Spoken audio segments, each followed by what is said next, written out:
नमस्कार साथियों, आप सभी का अल्फा डिफेंस एकेडमी जोधपुर के ऑनलाइन प्लेटफॉर्म पर स्वागत है। आज की जो क्लास का हमारा टॉपिक है वो है प्रकाश का प्रकीर्ण तथा प्रकाश का वर्ण विक्षेपण। ये जो दोनों टॉपिक है बड़े ही कंसेप्ट के टॉपिक है और इन टॉपिक से आपके एग्जाम में क्वेश्चन पूछे जाते हैं। तो पहले हम पढ़ेंगे प्रकाश का प्रकीर्ण।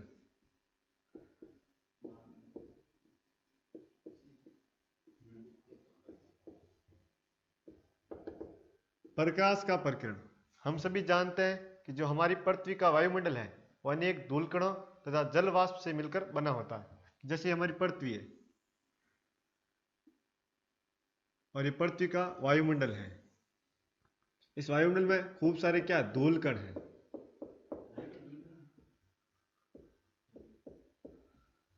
धूलकण है तो जब सूर्य का प्रकाश इन धूलकणों पर पड़ता है तो वह बिना परावर्तित हुए भिन्न भिन्न दिशाओं में विस्तृत हो जाता है, फैल जाता है। प्रकाश की ये जो घटना है वो आपके प्रकाश का प्रकीर्ण कहलाती है। तो क्या परिभाषा बनेगी इसकी कि जब सूर्य का प्रकाश पृथ्वी के वायुमंडल के धूलकणों से टकराता है तो वह बिना परावर्तित हुए भिन्न भिन्न दिशाओं में फैल जाता है, विस्तृत हो जाता है। प्रकाश की यह घटना प्रकाश का प्रकीर्ण कहलाती है।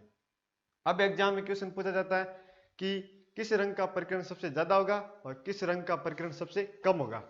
इस कंसेप्ट को समझने के लिए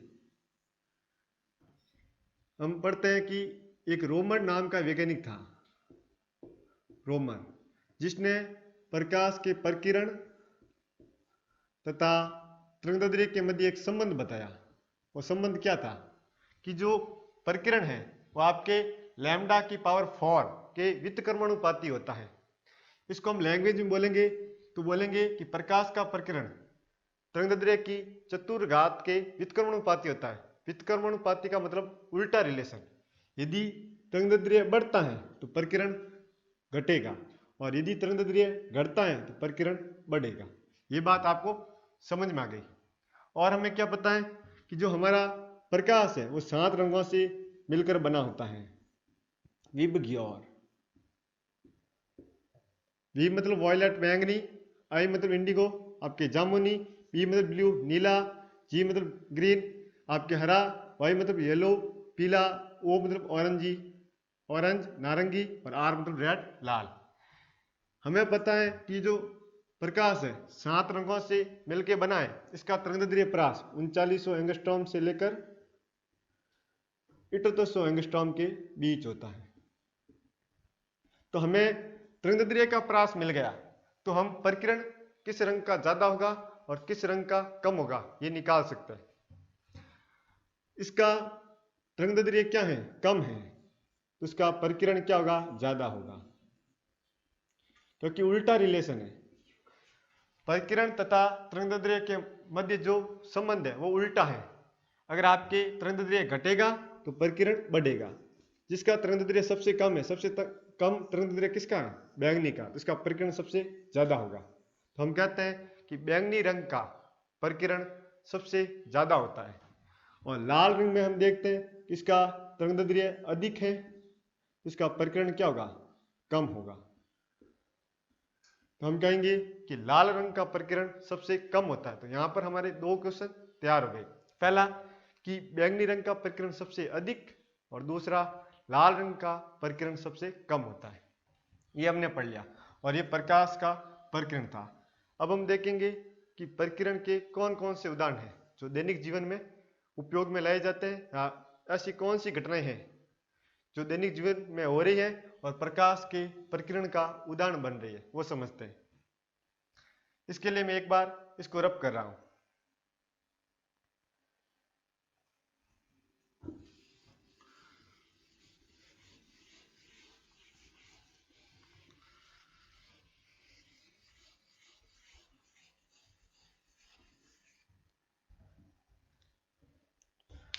अब पढ़ेंगे प्रकाश के प्रकीर्ण के उदाहरण।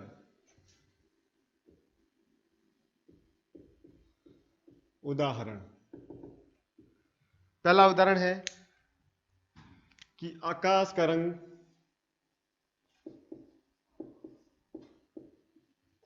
रंग हल्का नीला दिखाई देता है। दिखाई देता है। तो आकाश का रंग हल्का नीला दिखाई देता है, ये किसके कारण? प्रकाश के प्रकिरण के कारण। ऐसा कैसे, थोड़ा समझते हैं। अभी हमने पढ़ा कि जो प्रकाश है वो आपके 7 रंगों से मिलकर बना होगा विभिन्न। और ये वॉयलेट मतलब बैंगनी रंग है, और ये आर्म रेड आपके लाल रंग है। अभी हमने पढ़ा कि जो बैंगनी रंग है उसका प्रकीर्णन सबसे ज्यादा होता है,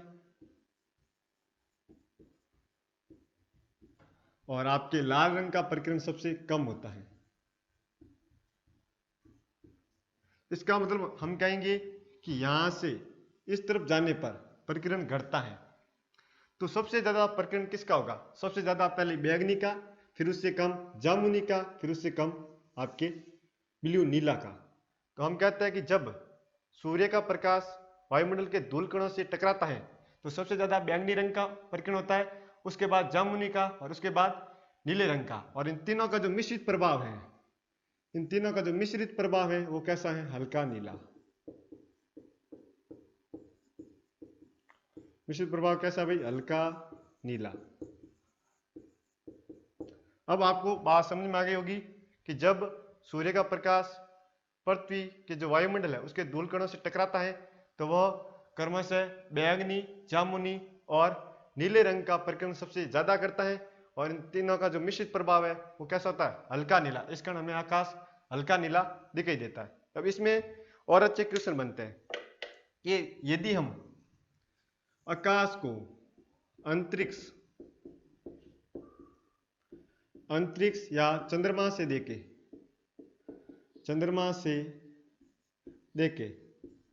तो वो कैसा दिखाई देगा? तो हमारा आंसर होगा काला, क्योंकि अंतरिक्ष तथा चंद्रमा पर कोई वायुमंडल नहीं है, वहां पर निर्वात की स्थिति है। निर्वात अर्थात जहां पर कोई माध्यम नहीं होता, उस स्थिति को हम निर्वात कहते हैं। तो वहां पर निर्वात है, वायुमंडल नहीं है, तो धूल कण नहीं है, और धूल कण नहीं है तो प्रकाश का प्रकीर्णन होगा ही नहीं। वहां पर जितने भी 7 रंगों का क्या होगा? अवशोषण। और जब 7 रंगों का अवशोषण होता है तो हमें वस्तुएं काली दिखाई देती है। इस कारण यहाँ पे आकाश हमें कैसा दिखाई देगा? काला दिखाई देगा। ये बात आपके समझ में आ जानी चाहिए कि यदि हम आकाश को अंतरिक्ष और चंद्रमा से देखें तो हमें आकाश काला दिखाई देगा। अगर आपको कान पूछ ले तो बोलना है कि वहां पर वायुमंडल की अनुपस्थिति है। अब थोड़ा समझना, इसमें और क्वेश्चन आता है कि यदि पृथ्वी पर वायुमंडल नहीं होता, यदि पृथ्वी पर वायुमंडल नहीं हो तो फिर आकाश कैसा दिखाई देता? तो वही हमारा आंसर होगा, कैसा दिखाई देता? काला। आकाश काला दिखाई देता एवं दिन में तारे दिखाई देते।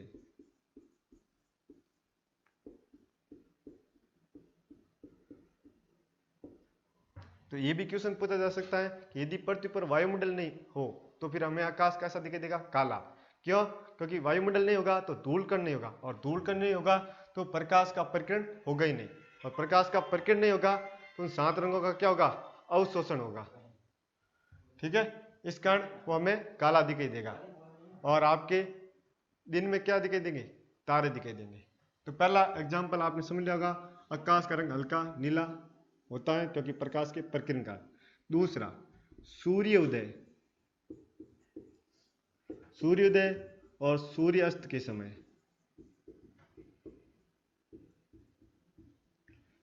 सूर्य का लाल चटक दिखाई देना। जब सूर्योदय, सुबह जल्दी सूर्योदय होता है या शाम को सूर्यास्त होता है, उस समय सूर्य हमें लाल चटक रंग का दिखाई देता है, गहरा लाल। वो भी किसके कारण? प्रकाश के प्रकीर्णन के कारण। हालांकि प्रकाश का प्रकीर्णन सबसे कम होता है, लेकिन उस समय सुबह जल्दी और शाम को उस समय लाल रंग का प्रकीर्णन ज्यादा हो रहा है बाकी रंगों को छोड़कर। और हमें ये भी पता है कि जो सूर्य है, सूर्य और पृथ्वी के बीच, सूर्य पृथ्वी के बीच अत्यधिक दूरी है, और ये इतनी ज़्यादा दूरी है कि जब सूर्य का प्रकाश या जब हम जो सूर्य का प्रकाश है वो पृथ्वी तक पहुंच रहा है तो उसका जो बाकी शेष रंग है उनका प्रकीर्णन क्या हो जाता है, खत्म, और किसका पीछे बचता है, लाल रंग का। बाकी जितने भी शेष रंग है उनका प्रकीर्णन खत्म हो जाता है और लाल रंग का उस स्थिति में प्रकीर्णन ज्यादा होता है। इस कारण हम बोलेंगे वो हमें लाल चटक दिखाई देगा। तो कोई कारण पूछ ले तो क्या बताना है कि सूर्य और पृथ्वी के बीच अत्यधिक दूरी है, इस कारण शेष रंगों का प्रकीर्णन खत्म हो जाएगा और उस स्थिति में लाल रंग का प्रकीर्णन सबसे ज्यादा होगा और हमें सूर्य लाल चटक रंग का दिखाई देगा। दो कारण हो गए, दो उदाहरण हो गए। तीसरा उदाहरण क्या है, तीसरा उदाहरण है कि जो खतरे के निशान होते हैं, खतरे के निशान, खतरे के निशान है वो हमेशा लाल रंग से बनाए जाते हैं, लाल रंग से बनाए जाते हैं। इसका कारण भी पूछे तो वो है प्रकाश का प्रकीर्णन। कैसे, थोड़ा समझना। हमें पता है कि लाल रंग का प्रकीर्णन सबसे कम होता है, इस कारण हम इसको अधिक दूरी से देख सकते हैं। इसका यही कारण है कि जो लाल रंग का प्रकीर्णन सबसे कम होता है इस कारण से अधिक दूरी से देखा जा सकता है। इस कारण जो खतरे का निशान है वो कैसा बनेगा, लाल।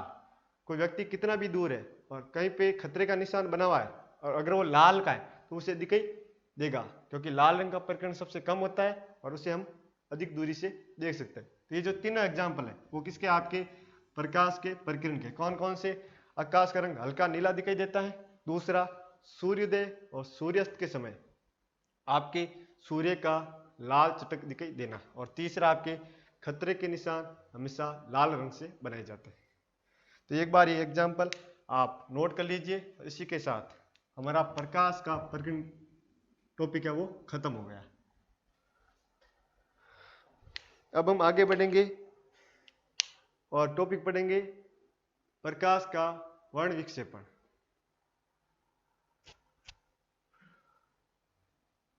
इसको मैं रब कर रहा हूं।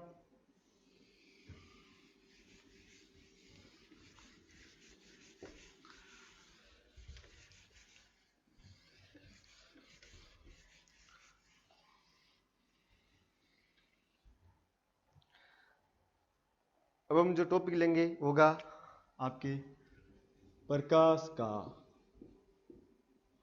वर्ण विक्षेपण।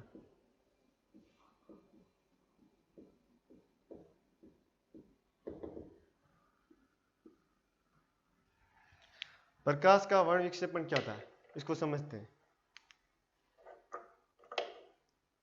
कोई भी प्रिज्म है, कांच का प्रिज्म ले लो आप, ये कांच का प्रिज्म है, कांच का प्रिज्म।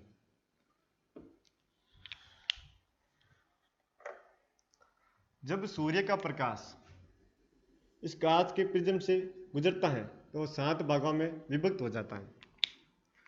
प्रकाश की यह घटना प्रकाश का वर्ण विक्षेपण कहलाता है।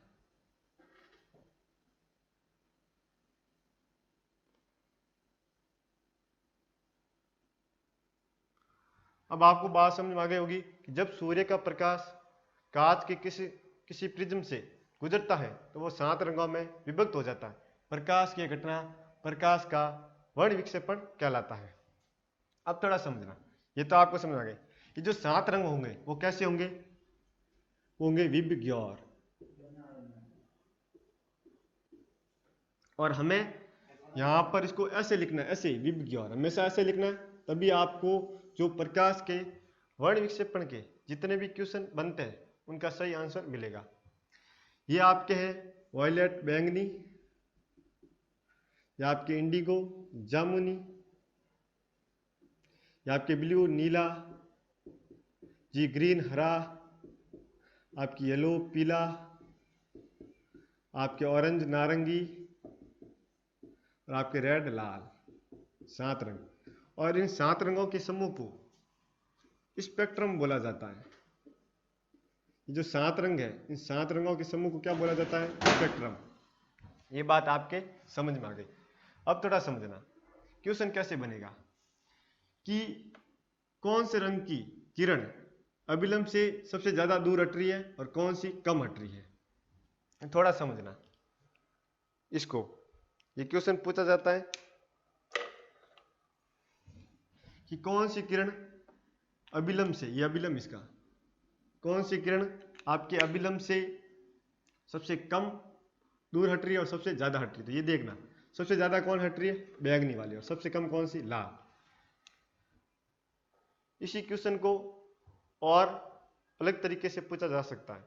कैसे, थोड़ा समझना कि एक तो ये कि कौन सी किरण अभिलंब से सबसे ज्यादा दूर हटेगी। दूसरा क्वेश्चन इसी प्रकार कि कौन सी किरण का अपवर्तन ज्यादा होगा या किस किरण का आपके विचलन ज्यादा होगा। तीनों का आंसर क्या होगा, बैंगनी।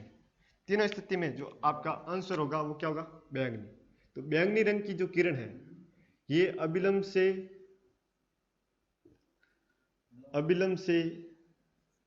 सबसे ज्यादा दूर हटती है। इस किरण का सबसे ज्यादा अपवर्तन होता है, अपवर्तन, या इसको बोलेंगे इस किरण का सबसे ज्यादा विचलन होगा। तीनों एक ही क्वेश्चन है।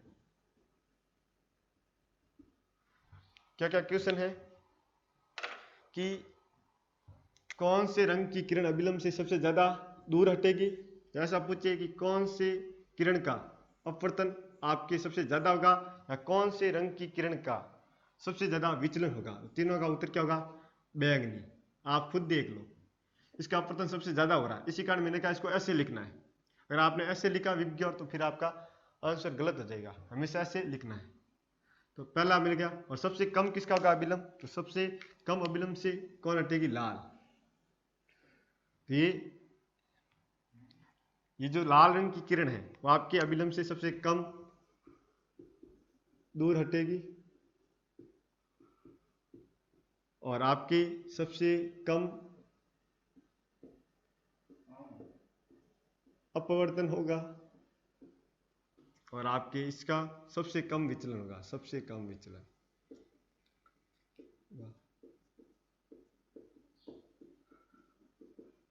तो ये था प्रकाश का वर्ण विक्षेपण। इसमें दो महत्वपूर्ण क्वेश्चन और इनको किस किस तरीके से पूछा गया वो भी मैंने बताया। तो एक बार इसको नोट कर लीजिए, अच्छे से डायग्राम बना लीजिए। उसके बाद हम इस वर्ण विक्षेपण का जो उदाहरण है इंद्रधनुष वो पढ़ते हैं। तो मैं इसको रब कर रहा हूं।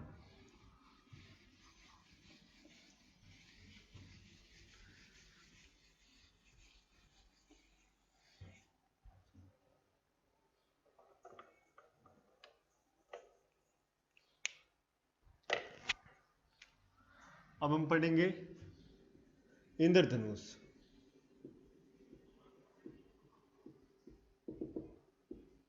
इंद्रधनुष एक प्राकृतिक घटना है जो आपके प्रकाश के परावर्तन और अपवर्तन द्वारा वर्ण विक्षेपण का अच्छा उदाहरण है। उसमें प्रकाश का परावर्तन भी होता है, प्रकाश का अपवर्तन भी होता है और प्रकाश का वर्ण विक्षेपण भी होता है। हम लिखेंगे इंद्रधनुष आपके प्रकाश के परावर्तन एवं अपवर्तन द्वारा वर्ण विक्षेपण का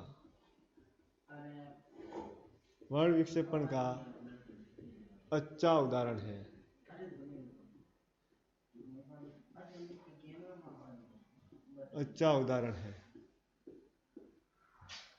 इंद्रधनुष दो प्रकार के होते हैं।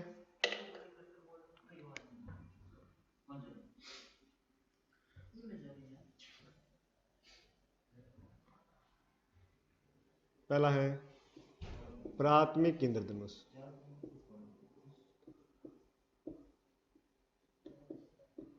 और दूसरा है द्वितीयक इंद्रधनुष।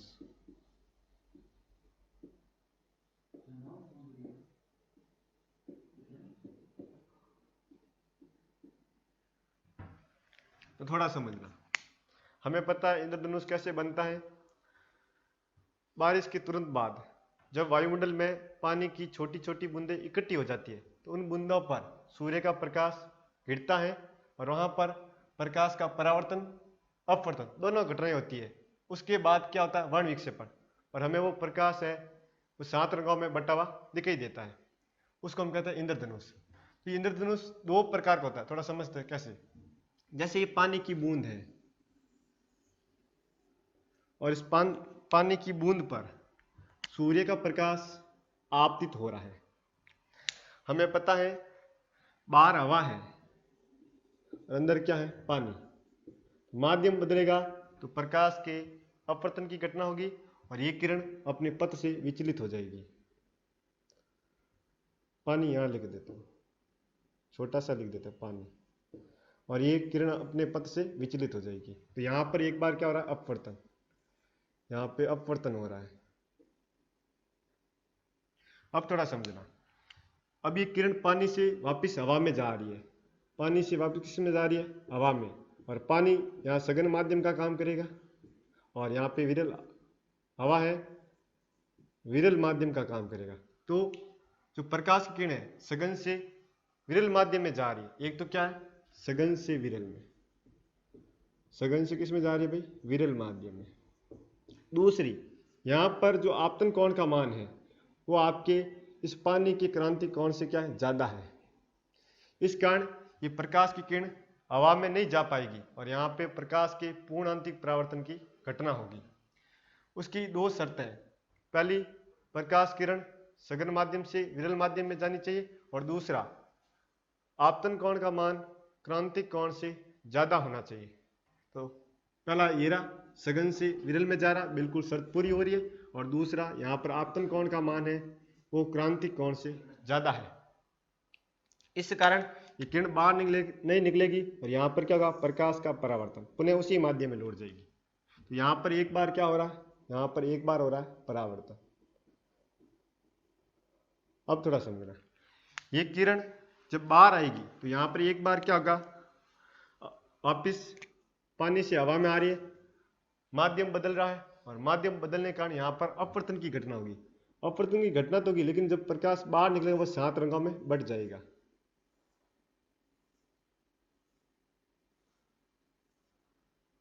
यहां पर क्या हो रहा है, अपवर्तन।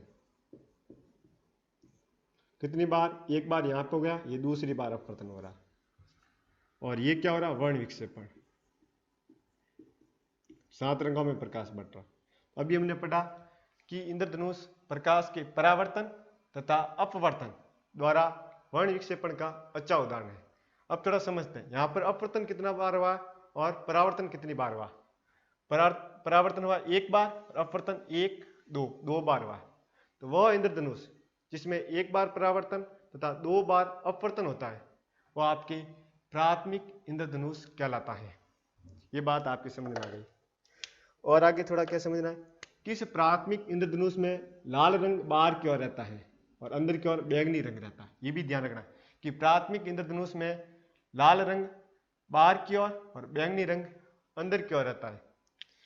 साथ में ये भी ध्यान रखना है कि जो लाल रंग है, ये जो लाल रंग है वो प्रेषक मतलब देखने वाले की आंखों पर 53 डिग्री का कोण बनाएगा और ये कितना बनाएगा, 50 डिग्री का। ये भी ध्यान रखना है, तब आपको प्राथमिक इंद्रधनुष समझ में आ गया होगा। एक बार मैं वापस बता रहा हूं, वह इंद्रधनुष जिसमें प्रकाश किरणों का 1 बार परावर्तन 2 बार अपवर्तन होता है वो प्राथमिक इंद्रधनुष कहलाता है। और इसमें लाल रंग बाहर की ओर और अंदर की ओर बैंगनी रंग रहता है। लाल रंग हमारी आंखों पर 53 डिग्री का कोण बनाता है और बैंगनी रंग हमारी आंखों पर 50 डिग्री का कोण बनाता है। तो प्राथमिक इंद्रधनुष समझ में आ गया होगा। अब हम समझते हैं द्वितीयक इंद्रधनुष। इसको समझते हैं, तो वही पानी की कोई बूंद है और इस पर सूर्य का प्रकाश आपतित हो रहा है। तो बाहर तो क्या है, हवा है, अंदर क्या है, पानी है। तो माध्यम बदलने के कारण इस प्रकाश किरण का क्या होगा, इस प्रकाश किरण का यहाँ पे अपवर्तन होगा और ये वापस पानी से वापस किस में जाने का प्रयास करेगा, हवा में, मतलब सघन से किस में जा रही है, विरल में। इसका मतलब सघन से किस में जा रही है, सघन से विरल में जा रही है। प्रकाश के पूर्णांतिक परावर्तन की एक शर्त पूरी। और दूसरा, यहाँ पर आपतन कोण है वो आपके क्रांतिक कोण से क्या होगा, ज्यादा होगा। ये दूसरी शर्त भी पूरी। इस कारण यहाँ पे प्रकाश का पूर्णांतिक परावर्तन होगा और प्रकाश किरण पुनः उसी माध्यम में लौट जाएगी, ये लौटी। अब थोड़ा समझना, यहाँ पर भी वापिस श्याम का श्याम होगा, यहाँ पर भी वापिस क्या होगा, श्याम का श्याम ही होगा। और आपके यहाँ पर भी वापिस क्या होगा, प्रकाश का परावर्तन। यहाँ पे परावर्तन हुआ, ये पहली बार परावर्तन, और यहाँ पर वापिस क्या होगा, परावर्तन, ये दूसरी बार परावर्तन। श्याम का श्याम होगा। यहाँ पर आपतन कोण का मान क्रांतिक कोण से ज्यादा और प्रकाश की किरण सघन से विरल में लौट रही, तो यहाँ पर भी परावर्तन। अब ये वापस ऐसे बाहर निकलेगी, तो यहाँ पर 7 भागों में बढ़ जाएगी।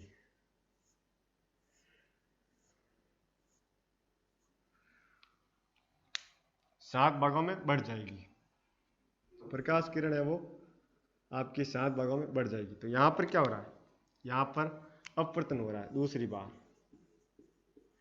अपवर्तन कितनी बार हो रहा है भाई, दूसरी बार। यहाँ पर पहली बार हुआ, और यहाँ पे क्या हो रहा है, वर्ण विक्षेपण।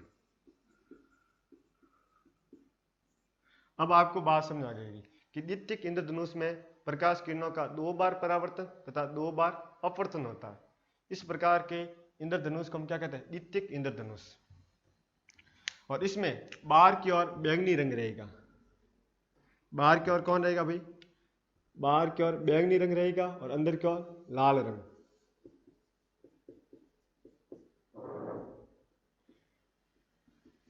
और जो ये बैंगनी रंग है वो हमारे मतलब प्रेक्षक देखने वाले की आंखों पर कितना कोण बनेगा,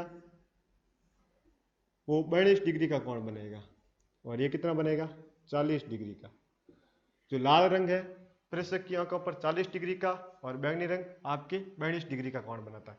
तो अब आपको बात समझ में आ गई होगी। द्वितीयक इंद्रधनुष क्या था, एक बार मैं वापस बता देता हूं कि वह इंद्रधनुष जिसमें प्रकाश किरणों का 2 बार परावर्तन तथा 2 बार अपवर्तन होता है वह आपके द्वितीयक इंद्रधनुष कहलाता है। और इस इंद्रधनुष में बैंगनी रंग बाहर की ओर और लाल रंग अंदर की ओर रहता है।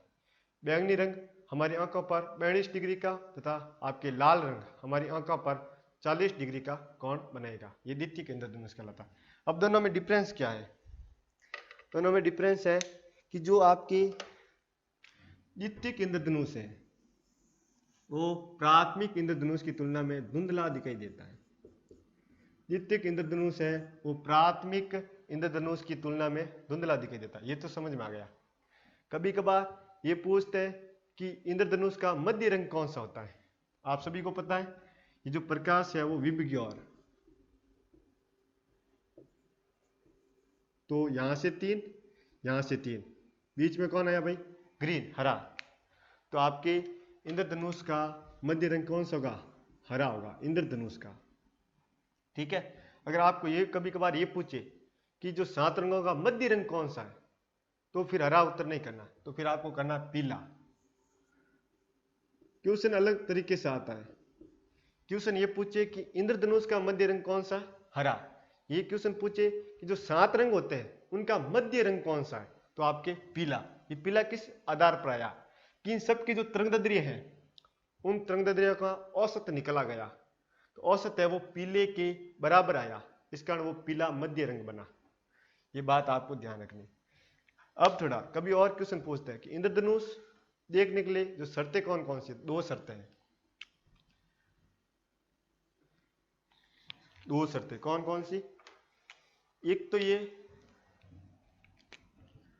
बारिश के